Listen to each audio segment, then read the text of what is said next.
Salut à toutes et à tous, c'est Emeric, j'espère que vous allez bien, moi ça va super. Aujourd'hui on va tester une sonnette connectée, c'est la première fois que j'obtiens un de ces modules. Et on va tester la sonnette connectée de chez Aqara, du modèle G4. C'est parti!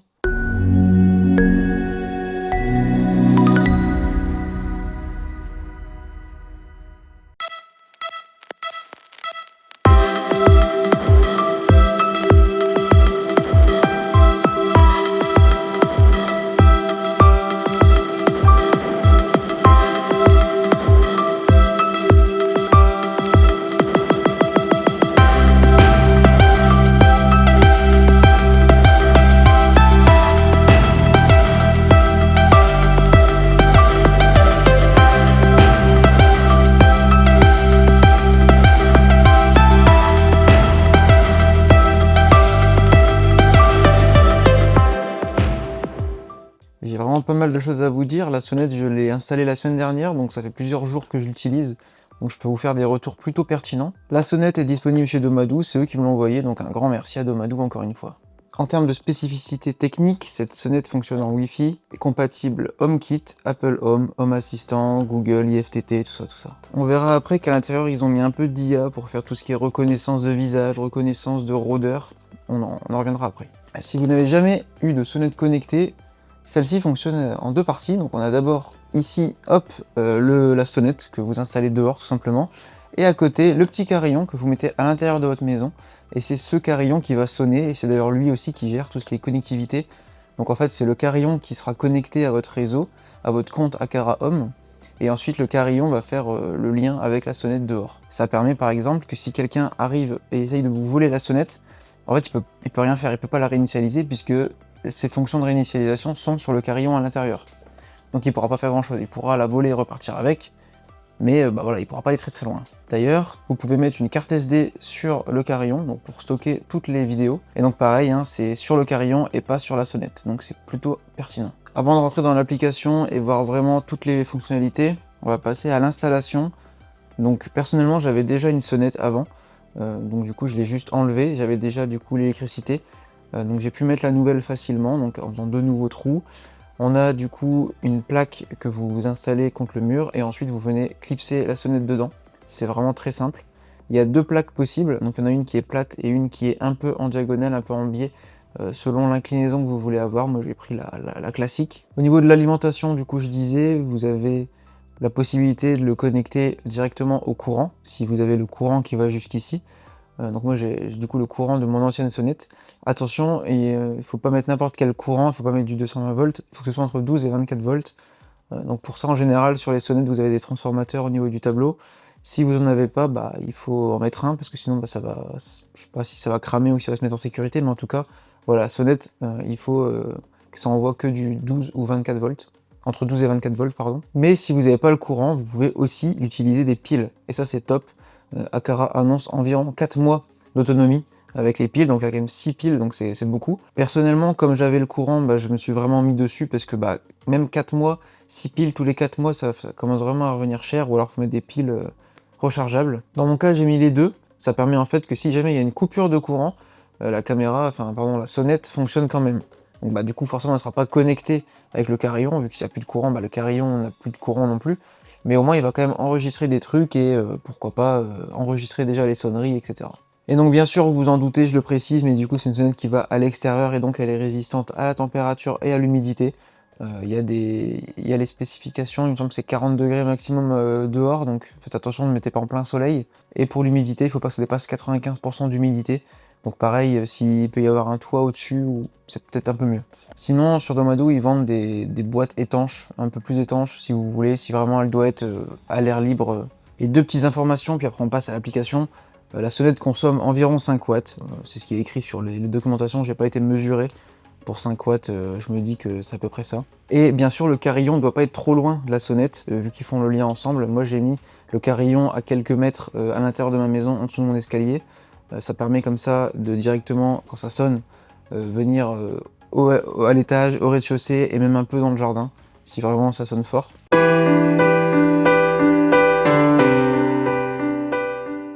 Donc voilà maintenant sur l'application. Au niveau de l'installation de la sonnette, c'est plutôt simple. Comme je le disais, c'est au niveau du carillon. Il faudra venir le réinitialiser si si elle n'est pas déjà en mode appairage. Mais sinon, vous avez juste à suivre les indications. Une fois que c'est bon, on arrive directement sur la sonnette. Donc là, vous voyez sonnette G4, signal très bon, on peut faire des photos, on peut enregistrer, on peut parler, mettre en pause. On a le Home Guardian, on en reparlera après. On a la détection de visage, les albums, appareils liés, tout ça. On a pas mal d'options. Donc la caméra, c'est du 1080p 20 fps, mais vous pouvez changer, mettre 720p ou 480p.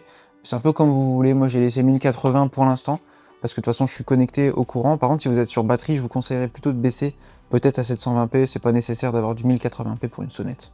L'angle de vue, c'est du 162 degrés, donc c'est plutôt large quand même. Si ça vous va, on va aller directement dans les paramètres de la sonnette. Et donc là, voilà, mis à jour, très bien. Donc on a la sonnette, qui est du coup à l'emplacement porte, voilà, pourquoi pas. Il n'y a pas d'autres informations particulières. Ce qui est intéressant, par contre, dans le réglage de l'appareil, on a plein d'options. Donc on peut choisir le signal de la sonnette. Donc là, vous voyez que moi, mon carillon et ma sonnette sont à peu près à 5 mètres, à moins de 5 mètres, donc c'est vrai. Signal actuel très fort, donc c'est nickel. Ça, c'est juste pour que vous voulez vérifier la connexion entre les deux. La sonnerie maintenant. Donc là, moi, j'ai mode de fonctionnement. Donc là, vous voyez mode d'alimentation externe. Donc c'est parce que elle est branchée au courant. Sinon, c'est mode ordinaire ou alors mode économie d'énergie, si vous voulez un peu économiser vos piles. Le voyant lumineux, vous pouvez le désactiver. Moi, je l'ai laissé. La langue, volume de l'appareil. Donc ça, c'est vraiment le volume de la sonnette. Donc c'est quand vous allez parler avec, parce que vous pouvez parler, vous, dans le téléphone, et ça sonne dans la sonnette. Vous pouvez choisir comme ça. Stockage sur carte SD. Donc ça, c'est intéressant, en fait. Moi, j'ai mis une carte SD de 128 Go. Et en fait, dès qu'il va venir détecter des rôdeurs, venir détecter des nouveaux visages ou des trucs bizarres, il va les enregistrer dans la carte SD. Et il va faire un roulement. Donc en fait, il va garder, par exemple, que les 7 derniers jours. Et dès que le 7e jour est passé, il va supprimer. Donc on va vraiment garder que les 7 derniers jours. Donc ça, c'est bien. On peut choisir, bien sûr, ce qu'on enregistre. Donc si on fait de l'enregistrement continu ou dès qu'il y a un événement. Un truc incroyable, je trouve, c'est la prise en charge native des NAS. Donc moi j'ai connecté mon NAS directement et c'est top parce que du coup j'ai pu choisir le dossier sur le NAS et en plus de la carte SD il va venir enregistrer sur le NAS. Donc pareil avec un roulement de 7 jours. Mais c'est vraiment bien, je trouve ça vraiment cool de la part d'Aqara d'avoir géré ça directement. Du coup en voyant ça j'ai été vérifié dans mon application de caméra. Mais il n'y a pas l'option, donc je suis un peu déçu, mais voilà, c'est cool de l'avoir en tout cas sur la sonnette. Fréquence d'alimentation, bon là vous pouvez changer, je sais pas trop à quoi ça correspond. Vous pouvez recevoir une alarme si jamais la température est trop élevée, donc au-delà de 50 degrés. Et pareil, en dessous de 18 degrés c'est un peu chaud. Donc selon là où vous habitez, faites attention. Réglage, donc en fait on a réglage de sonnerie et réglage de sonnerie. Ça c'est vraiment, c'est ça qu'on aime avec les applications chinoises. C'est que les traductions sont pas spécialement incroyables. Bon, on va aller sur le deuxième réglage de sonnerie. Donc là, c'est plus la sonnerie dans le sens le carillon. Voilà, c'est là la subtilité. Donc vous pouvez choisir la sonnerie. Donc soit, il y en a 3 qui sont par défaut, mais vous pouvez aussi enregistrer des nouveaux sons, ou alors en ajouter des nouveaux sons. Donc audio personnalisé, et là vous pouvez venir ajouter une sonnerie, et soit un MP3, soit vous parlez directement. Moi j'ai fait le test, j'ai dit attention à quelqu'un, et hop, et ça dit attention à quelqu'un. Voilà, c'est marrant. Volume de la sonnerie, moi je l'ai mis à 100%, c'est quand même le but. Quand on sonne, c'est qu'on soit au courant que ça sonne, hein, tout simplement. Réglage de vidéo maintenant. Donc là, c'est les options par exemple de l'horodatage, le format, vision nocturne, vous pouvez l'activer ou non. Et, chose sympa, la zone masquée pour la confidentialité, donc ça c'est vraiment cool en fait. Si je clique dessus, vous allez voir là, c'est devant chez moi en fait. Sauf qu'en France, c'est interdit en fait de filmer sur la voie publique. Du coup, ce que je vais faire, c'est que je vais venir sélectionner la zone, oups, le grand carré comme ça, et comme ça on voit plus la rue. Donc on peut venir me masquer jusqu'à 3 zones différentes, donc 3 rectangles, donc je peux faire un comme ça par exemple, voilà, je peux pas faire plus. Donc là voilà, on voit que ma porte. Je vais enregistrer, comme ça on n'aura plus besoin de flouter au montage, hein, magnifique. Chose importante je pense pour ça, je trouve que c'est assez mal fait la zone de confidentialité, parce qu'en fait ok c'est masqué pour nous, mais j'ai l'impression en tout cas de mes tests, qu'il va quand même aller vérifier s'il y a des rôdeurs ou s'il y a des trucs bizarres dans la zone masquée. Et ça du coup ça a pas trop de sens je trouve. Moi si je veux masquer la zone de gauche, je veux qu'il check que à droite. Mais j'ai souvent reçu des notifs en mode attention, il y a un rôdeur. Et je me dis bah qu'est-ce qui se passe? Je regarde. Et ben, en fait on voit que ma porte, il se passe absolument rien. Donc soit l'IA est éclatée au sol, ok, soit il regarde quand même dans la zone masquée et il y avait vraiment quelque chose. Du coup je suis assez mitigé sur cette zone masquée en fait. De toute façon c'est écrit là tout en bas. La détection des visages et de détection persistante ne sont pas affectés, donc c'est pas affecté par la zone de confidentialité, donc c'est bien ce que j'avais pressenti. Donc un peu dommage. Quand je vois par exemple chez les concurrents, par exemple chez Reolink, mon père qui a une sonnette connectée Reolink, et en fait il y a l'option de masquage est beaucoup plus puissante à ce niveau-là. Donc dommage, peut-être qu'ils feront une mise à jour par la suite. Ensuite on a les gestions des visages, donc ça c'est pourquoi pas, il y a une petite IA qui tourne et qui sait reconnaître les visages, donc moi je l'ai mis sur moi, donc voilà, il m'a reconnu 2 têtes différentes apparemment. Et il y a 2 visages non identifiés, des voisins, des gens qui passent. Donc pourquoi pas, ça peut être pertinent par exemple si vous voulez que les gens de votre famille aient recevoir une notif dès qu'il y a un inconnu qui passe, c'est possible. Mais bon, moi vu que je suis dans une rue passante, bah, je l'ai pas activé parce que bah, y a des gens qui passent tout le temps, je vais pas m'amuser à recevoir une notif dès qu'il y a un passant qui passe. Les appareils associés maintenant, moi j'en ai pas, j'ai pas trop regardé ce que c'était. Paramètres de sécurité, on peut mettre des mots de passe. Le retrait accidentel, ça c'est si jamais vous le faites voler, il faudra forcément l'application pour le désactiver. Et notification périphérique hors ligne, donc ça c'est dès qu'il n'y a plus de courant, vous recevez une notif. C'est sympa. Maintenant on va parler du stockage. Je vous ai dit, il y a plein de choses à dire sur cette sonnette, elle est vraiment bourrée d'options. Au niveau du stockage, on a du coup le stockage local, comme je vous disais tout à l'heure. Pour le coup, il n'y a rien de plus à dire. Par contre, on a le stockage cloud qui bah, est payant. Ok, vous êtes, voilà, il est là, vous avez du gratos un petit peu. Pendant une semaine, quand vous vous connectez, vous avez une semaine gratos. Donc là, je suis encore en version Home Guardian. Par contre, alors est-ce qu'on le voit là, mais il y a un truc qui est vraiment nul. Et je pense que c'est ça. Si là, vous regardez dans méthode d'enregistrement, avec le cloud, vous avez extrait d'événements. Avec le stockage local, vous avez juste enregistrement continu ou clip d'événements. Et en fait, ça, c'est pas grand-chose. Mais finalement, c'est beaucoup. Parce que si vous regardez... En fait, là, je suis sur la sonnette, ok, et je veux voir ce qui s'est passé la veille. Donc je vais dans lecture. Et donc là, c'est voilà, là c'est ce qu'on voit. Donc à midi 48, il y a ça. Si je vais à midi 47, bon, j'avais pas encore désactivé, donc du coup, on voit les gens. Mais on peut pas voir s'il y a eu des gens, on peut pas voir s'il y a eu des rôdeurs. C'est un peu mal fait. Par contre, si vous allez dans la version cloud, bah là, c'est carrément bien fait. Donc là, vous voyez, rôdeur détecté, c'est une voiture. Ok, bon, on en reviendra après sur cette notion de rôdeur, c'est un peu mal fait.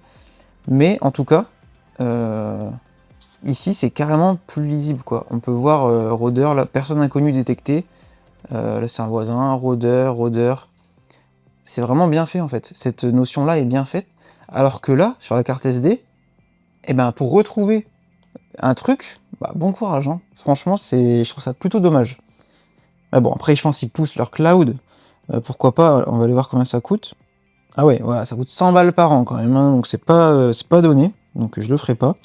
Mais dommage, du coup, franchement, c'est peut-être le truc un peu dommage. Je sais pas pourquoi ils ont fait ça, mais bon, tant pis. Autre point un peu dommage, bah, on vient de le voir, c'est tout ce qui est rôdeur, détection de visage et tout. Ça marche pas de ouf. Surtout les rôdeurs. Moi, bah, du coup, je suis dans une rue passante, j'ai des voitures tout le temps. Bah, je reçois des notifs tout le temps, en fait. Et c'est dommage. Si je vais dans réglage de l'appareil, ici, vous avez paramètres de détection. Dans les personnes attardées, donc c'est comme ça qu'ils ont renommé les rôdeurs. Hein. Donc là j'ai désactivé les notifications parce que vraiment je recevais tout le temps. Et pourtant j'ai même mis sensibilité de la détection, j'ai essayé en faible, j'ai essayé en haut, parce que bah, des fois il y a des problèmes de traduction, donc je sais pas si faible c'est vraiment faible, haut c'est vraiment haut. J'ai testé les deux pendant une journée et c'était pareil. Durée du séjour, pareil, j'ai essayé de l'augmenter. Mais une voiture elle passe pendant 3 secondes, pas pendant 7, je comprends pas pourquoi je reçois une notif. Enfin bref, c'est bizarre. Période de détection, vous pouvez désactiver certains jours, certaines heures, par exemple si vous pouvez dire la journée je reçois pas, par contre le soir je vais recevoir, pourquoi pas.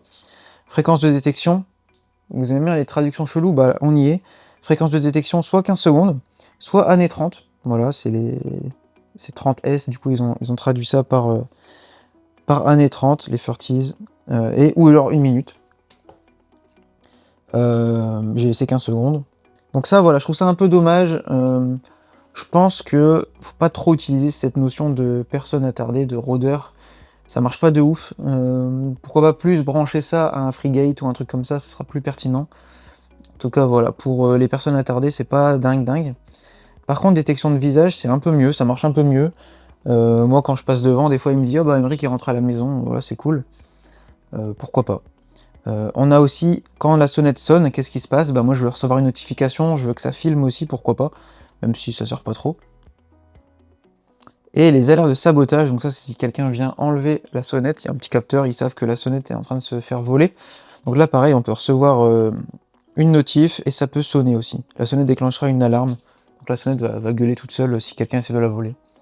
Donc quand on voit le prix des appareils, surtout bah, celle-là elle est à 120 €. Bah c'est cool hein, quand il y a une petite alarme pour pas se la faire voler. Et sinon, dernières options, bah on peut venir voilà, prendre une photo de ce qui se passe actuellement. On peut venir, hop, oh mince, on peut venir enregistrer directement et parler.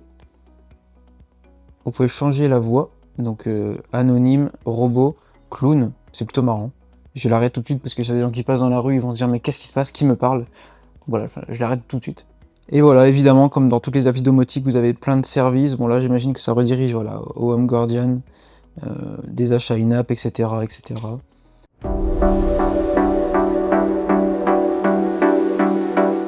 Bon, ok, sur la chaîne, on sait bien Aqara Home, hein, mais nous, on fait du Home Assistant. Et comment ça marche? Est-ce que c'est compatible? Bah oui. Par contre, un peu compliqué. Sur la sonnette, je vous le disais, c'est compatible Apple Home. Bah moi, je vais utiliser du coup HomeKit pour me connecter à Home Assistant. Je sais pas trop s'il y a d'autres possibilités, j'ai un peu galéré j'avoue. Sur les forums ils disent que si vous n'avez pas d'appareil iOS, et que vous avez personne dans votre entourage qui peut en avoir un, juste pour l'installation, eh ben, vous êtes un peu niqué. Bon moi j'ai un peu tout iOS donc ça a été. Mais après je me dis tout le monde a plus ou moins une connaissance qui a un iPhone et qui peut venir faire l'install rapidement. Mais quand même bizarre. Concrètement comment ça se passe? Vous devez aller sur l'application Apple Home, venir ajouter la sonnette via l'application Aqara Home. Et une fois qu'elle est ajoutée dans votre maison, bah vous devez... alors qu'est-ce que j'ai fait? J'ai dû supprimer la sonnette dans Apple Home, et là Home Assistant l'a détecté, parce que bah, j'ai connecté mon compte HomeKit et tout. Mais voilà, un peu bizarre quand même. Dommage qu'on puisse même juste pas connecter le Aqara Hub dans Home Assistant. Ou en tout cas, c'était pas possible, enfin je l'ai pas vu dans les intégrations. Sinon sur Home Assistant, une fois que c'est connecté, bah c'est bien. Vous avez la caméra en direct. Vous avez les notifs, dès que quelqu'un appuie sur le bouton, vous pouvez venir l'intercepter. Il y a pas mal d'options, je vous mettrai des screens de toute façon en même temps, mais ça marche bien. Du coup maintenant sur mon dashboard, bah, j'ai mis la caméra de la sonnette en plus de mes deux autres caméras.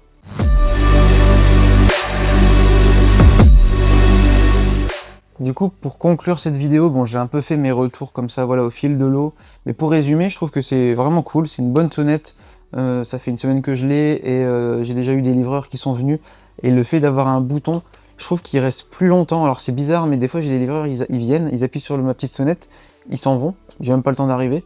Mais là, comme c'est une sonnette connectée, je sais pas, peut-être ils se disent ah bah attends, il y a quelqu'un, je vais attendre un petit peu plus. Bon. En tout cas, dès que ça sonne, moi je reçois une notif, que je sois chez moi ou pas. Je peux parler avec le livreur si besoin, enfin c'est vraiment bien. Cette possibilité-là est bien, mais c'est ça sur toutes les sonnettes. Par contre, celle-là en particulier, j'adore la notion d'avoir le NAS en natif, de pouvoir venir envoyer les vidéos comme ça directement, c'est vraiment trop bien. La caméra, franchement, elle est de bonne qualité aussi. Je pense que si vous êtes sur pile, voilà, je vous conseille de baisser la résolution, parce que sinon ça va trop vite consommer. Et voilà, en point négatif, bah, je disais la zone de masquage qui est un peu bizarre et en plus qui n'arrête pas la détection.